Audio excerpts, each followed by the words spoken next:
October 14th, 2022.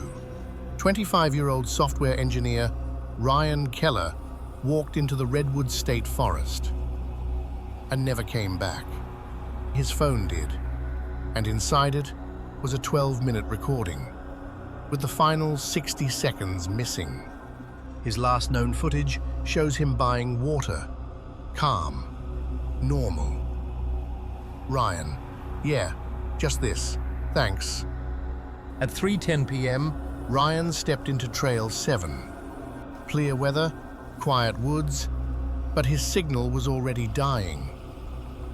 He even said, "Looks peaceful today." At 3:58 p.m., he sent his final message. "Signal bad. If I don't reply, I'm okay." He never replied again. At 4:25 p.m., a jogger found Ryan's phone, lying in the dirt, warm, unlocked, and still recording. The video begins quietly. Ryan filming the trees, breathing steady, no danger. Still quiet, kind of peaceful. Hey everyone, thanks for joining. Isn't this forest amazing? Let me show you around a bit more. But then he starts filming the trees. As if something caught his attention, suddenly he turns his head sharply, like he heard something. He freezes, listening closely. He stands still, scanning the dark areas between the trees. He peeks behind a tree, hesitation in his eyes. He bites his lip, a small sign of rising tension. The camera points toward an empty stretch of forest. Nothing there, just a heavy silence hanging in the fog. And then Ryan reacts, his head turning sharply, like he just heard something in the distance. He takes an uneasy step back, eyes fixed on the shadows between the trees. Fear finally shows in his eyes, wide, searching, trying to understand what's moving out there. He switches on his flashlight, a narrow beam cutting through the fog, trying to find whatever just made that sound. Ryan suddenly breaks into a run. His footsteps slam against the ground as he picks up speed. He sprints deeper into the woods, not looking back for even a second. He glances over his shoulder mid-run, fear twisting across his face. Ryan runs full speed now, hoodie bouncing with every desperate step.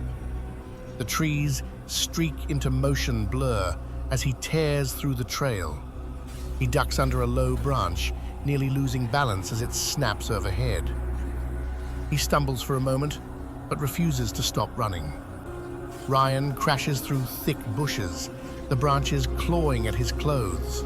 His breath turns sharp and uneven, like his lungs can't keep up. Terror takes over his face. He's no longer just running, he's fleeing. The forest grows darker ahead, but he sprints straight into it without slowing. Ryan's silhouette fades into thick fog, his breath echoing into the emptiness. Ryan's phone slips from his hand and drops through the air. The camera slams sideways onto the forest floor, lens scraping the dirt. His legs rush past the fallen phone as he keeps running blindly into the woods. The phone remains on the ground, recording the silent chaos around it. Leaves shift around the phone as the forest falls eerily quiet again.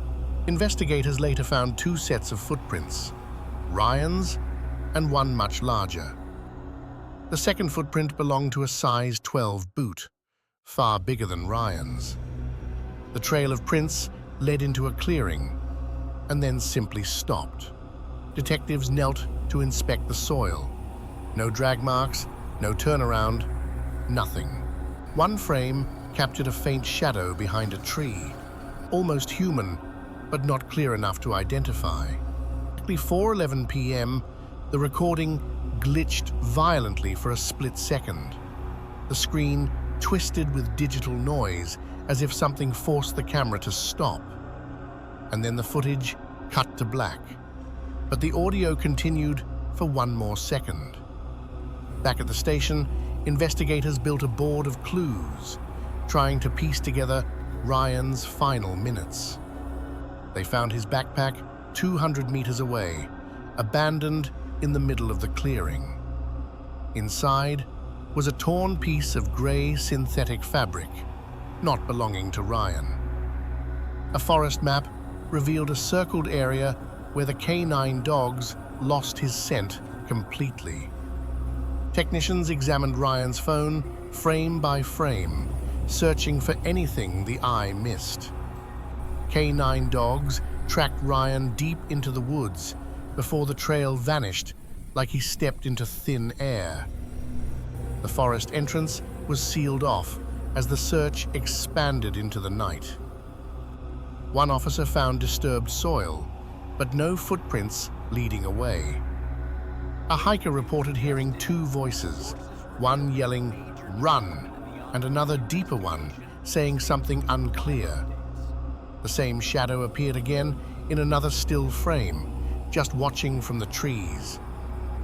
Forensics tested the fabric, synthetic fibers from no known local manufacturer. Detectives built a precise timeline. Ryan vanished exactly 1 minute after the video cut. The clearing where Ryan disappeared stayed unnaturally quiet, like the forest was holding its breath. In reenactments, his silhouette fades exactly where the footprints stop. A single tree stood at the center, no signs of damage, struggle, or escape. Fog rolled across the forest floor exactly as described by nearby hikers. The trail beyond that point showed no human activity for hours. As evening fell, the forest darkened unnaturally fast that day. One enhanced frame caught something faint, far back in the shadows. By next morning, the footprints had faded, almost wiped clean. Dawn revealed nothing but an empty forest road. No new clues. A wide shot of the clearing showed how impossible the disappearance truly was.